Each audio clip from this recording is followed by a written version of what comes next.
On July 20th, 1969, Neil Armstrong stepped on the moon. This is absolutely physically mind-blowing to me, the fact that we sent somebody to the moon and he stood on it.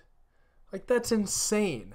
We are about to reach the 50-year anniversary for this, so in honor of that, Bungie came out with a developer insight talking about the return to the moon in Destiny 2. So let's check that out.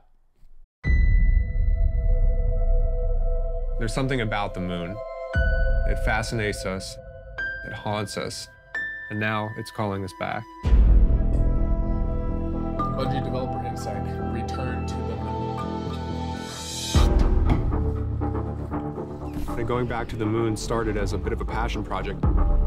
We want to see, can we take this destination and really stand it up alongside all the rest of the destinations we've made in Destiny 2? So how can we bring back the moon as a twist, make every player realize that it's a moon but with something new on it?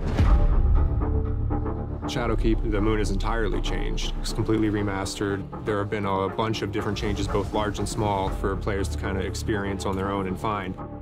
We have about double the amount of space. It's more than twice as big. You can go. You've been here before, but it's not the same.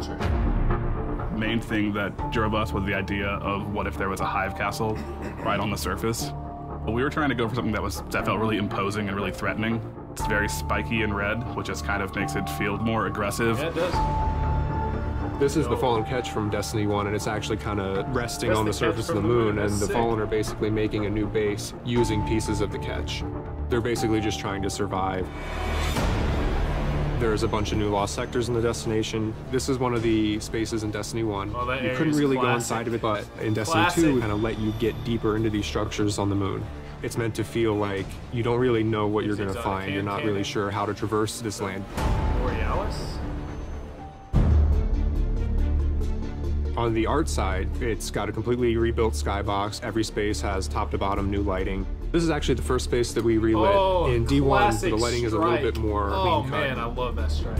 We went with a lot more saturated colors in some spaces, but in D2 we were trying to give this feeling of desaturation and general spookiness. We wanted it to feel a little bit more mysterious. We wanted it to feel a little bit of that. Looks good, man. What's in the shadows. Really good.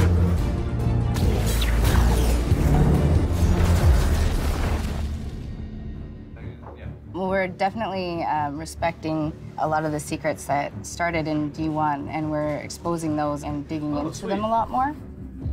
We open up the game with a cinematic, Work in progress, taking us back into the moon with a character that knows the moon better than anybody else. Eris is, in a way, the catalyst. She's the one that woke up the beast.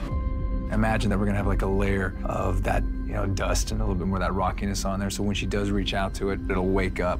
Reacts to it when she touches it. Exactly. We actually just caught that moment for the first time with a lighting test. Eris discovered something under the surface of the moon, a hidden darkness.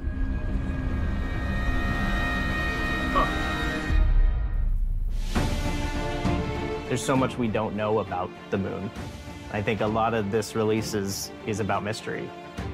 One of the things we really liked about the moon in Destiny 1 was that it brought in this element of spacefaring and the height of humanity, right? The height of where we landed as humans before the collapse.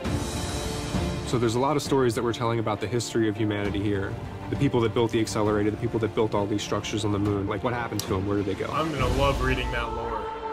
We have a liftoff. Liftoff on Apollo 11. That's so awesome. That's so awesome. Landing on the moon in real life was a gargantuan achievement for humankind. We're coming up on the anniversary of that accomplishment. We want to pay respect and kind of like homage to that, that moment in human history.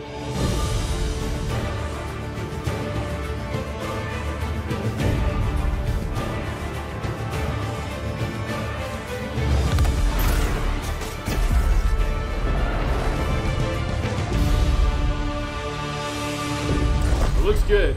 It looks really good, man. I am a huge fan that they did this mini Vidoc. I love seeing more about the area that we're going to be exploring. So, in the comment section, let me know what you think about this developer insight. They did say that the moon is twice as big as it was in Destiny 1. I saw that there was a new exotic rocket launcher. We've got some new strikes, new lost sectors. Obviously, we could expect that stuff, but the fact that they came out and said it just builds on the hype. This is going to be awesome, especially because that content is going to be free to everybody. So, I don't know. This might give Forsaken a run for its money. We shall see. Like I said, if you enjoyed, be sure to drop a like, subscribe if you're new. I'm Bodacious Steve, and Moon's Haunted.